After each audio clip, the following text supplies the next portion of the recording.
Well, I think the reasons that you came back to the character, and the reason I like it so much is it's really relevant to what's happening today in Britain, really relevant to what's happening in America, that in the past, the Star Trek universe is depicted as a very sort of evolved place. And here, at the end of the 24th century, it is devolved somewhat. And you found that, I guess you found that really interesting. I found it irresistible, in fact, because my first meeting with Michael and Alex and Akiva and also Kirsten Bayer was there too, who is the living, walking authority on all things Star Trek. I wanted to meet them because I thought it was the only courteous way to tell them that I was going to turn down their offer, would be face to face. Wait, was it at your house? Where did you meet? Yeah. No, we met in a conference room.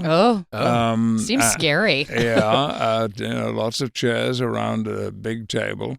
And I was comfortable with that, and I'd taken along Carter Cohn, my agent from ICM, to give me a little bit of courage. Be the bad cop. Yeah. If necessary. Yeah, you could say, "Oh, I really want to do it," but you're supposed to say he can't. Yeah, that's He won't let me.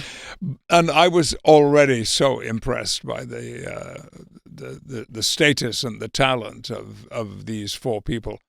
And I wanted to hear what they had to say, and it was quite interesting.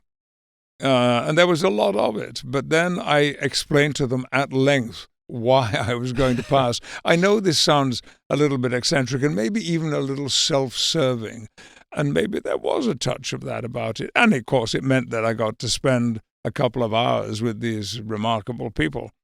But by the end of my speech, they had said, "We take all that on board, we understand." And I'd said, the fact is, I have said goodbye to this character and this world. I think we said everything that we had to say, and now the world has changed. It's a different place. And they said, "Well, can we just talk to you a little bit more about that?" And they did, for about an hour. And when it was over... They had a whole script ready for you. They were lying in wait.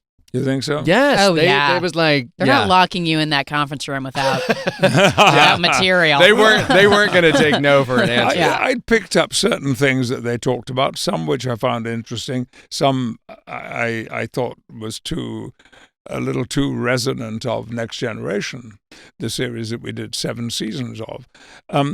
But when I left, my agent and I went for a cup of coffee or a drink I think we needed by then. And I said, "Look, here's the thing. Could you ask them to put in writing everything they said? Because I'd like to study it more carefully and in some detail." 2 days later, I got 33 pages of pitch. And it was fascinating. They had taken a lot of the points that I'd made in my passing speech and addressed them. And I was intrigued by that. So I said, "I think we should meet again." And we did. And by the end of that meeting, although I said nothing at the time, I was pretty certain that they'd got me hooked. And the reason for that was, and in talking about this, I have to reference the other franchise that I've been in, X-Men, because a couple of years after we'd done the last X-Men movie, Hugh Jackman and James Mangold came up with this screenplay, Logan, which found Wolverine, the great Wolverine, and the great Professor Charles Xavier living in conditions that were unimaginable. They were. And Wolverine was driving a stinky old limo in El Paso, trying to earn some money to keep Charles Xavier in his medications, because he was very ill, dangerous, crazy, in an awful, not the same wheelchair that I used to spin and race around in when we were shooting X-Men. And that script, that Logan script, gave Hugh and myself a whole new view of who these people were, and made that film, I know I can speak for Hugh in this, one of the most remarkable experiences we have ever had. And Mangold, of course, is an outstanding director, and he was wonderfully supportive as well as creative. And so I talked to Alex and Akiva and company about that, and how they had transformed my sense of what another X-Men movie might be. And I said, I don't want you to reference X-Men. I don't want you to follow the pattern of this, but I want you to understand this is what made me go back and do it again. Now, if you can come up with something similar, I would be thrilled, because 18 years have passed, and my life has changed in those 18 years. And we have seen our world, particularly in Europe and particularly in the United States, finding itself in political situations that are perhaps unexpected and surprising and complex and maybe a little bit concerning too.